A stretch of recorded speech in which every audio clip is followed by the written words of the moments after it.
want to tell you a little bit about my research on distraction. I'm hungry! Okay, let's try again. I want to tell you a little bit about my research on distraction.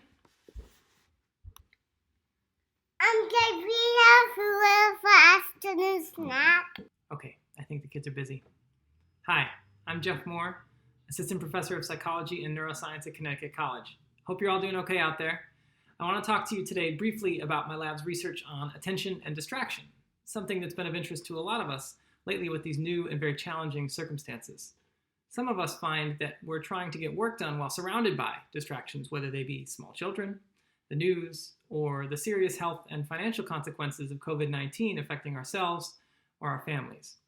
So in our lab, when we study distraction, we typically have people come into the lab and we give them an attention-demanding task while we do things like measure their brain activity or track their eye movements or hand movements. For example, earlier in the semester, some students were helping me collect data on a project where we look for subtle changes in eye and hand movements that can help us tell when somebody is losing focus and likely to commit an error in the near future.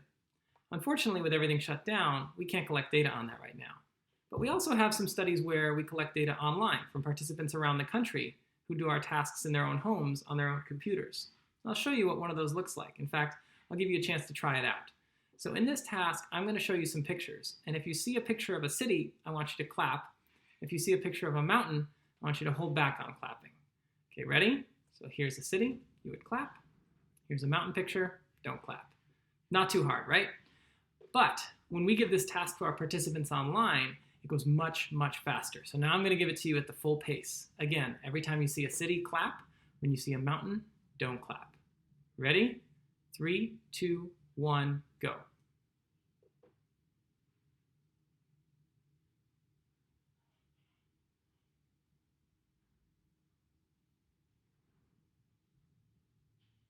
Okay, so if you made an error on one or two of those mountain trials, don't be too hard on yourself. It's designed to be very difficult. It's designed to have you commit the occasional error because that can tell us when you're losing focus.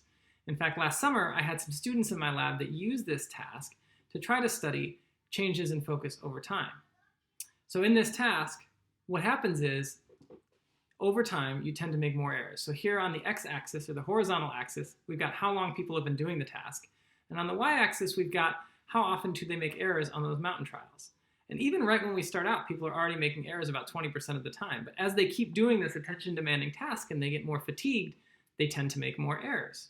Now, these students were particularly interested in trying to find ways to detect when people were about to make an error and to try to intervene with various types of alerts to get them not to make an error. It's still an ongoing project that we're continuing to work on.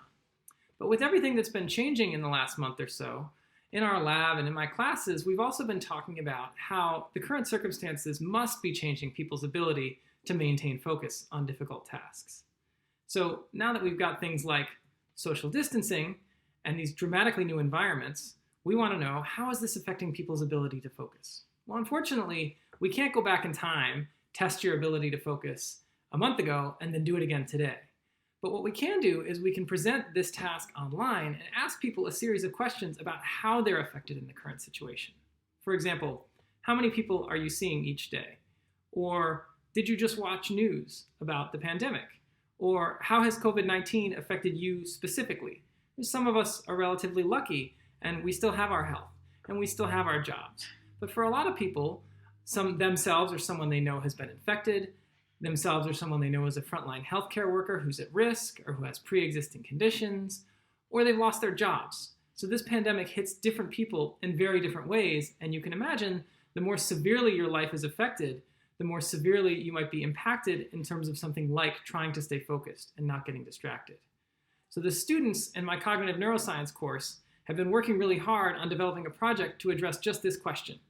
In the first half of the semester, they had worked on a completely different project, but of course, now they're unable to collect data. So we've shifted gears and we're now thinking about different types of questions like these and others that we're going to ask people online and then also give them that attention task that I just showed you earlier to see what factors make it harder for people to maintain focus over time.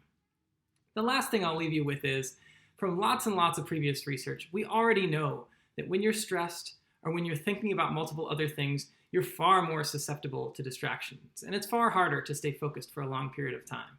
So if you find that you're having a hard time keeping up and staying focused and getting the things done that you need to get done, don't be too hard on yourself. It's happening to everybody right now because these are dramatic circumstances and it makes it really hard to stay focused and not get distracted. All right. Thanks so much for listening. Stay safe out there. Take care.